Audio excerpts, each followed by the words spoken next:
Beauty queen at kasintahan nito nasawi nang bumangga ang sinasakyang kotse sa nakaparadang truck.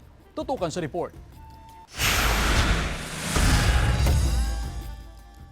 Nasawi ang 25 anyos na beauty queen at ang kanyang kasintahan matapos bumangga ang sinasakyan nilang kotse sa nakaparadang truck sa National Highway na bahagi ng Minante 2, Cauayan City. Kinilala ng otoridad ang mga biktima na sina Alexis Ann Ramos, mutya ng Cauayan 2023 at ang kanyang kasintahan na si James Miguel. Papunta sana sa Santiago City ang dalawa nang mangyari ang aksidente. Nasa kustodiya ng pulisya ang driver ng truck. May mga inilagay raw siyang early warning device nang huminto siya sa gilid ng kalsada. Sinisikap ng GMA Regional TV na makuhanan ng pahayag ang mga kaanak ng mga biktima.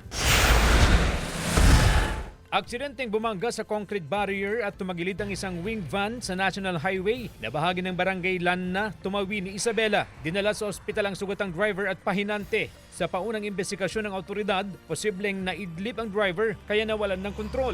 Sa lakas ng impact, natanggal pa ang gulong ng sasakyan at wasak ang harapan nito. Nagpaalala ang PNP sa mga motorista na mag-ingat sa pagmamaneho upang makaiwas sa kahalintulad na aksidente. CJ Torida, One North Central Luzon.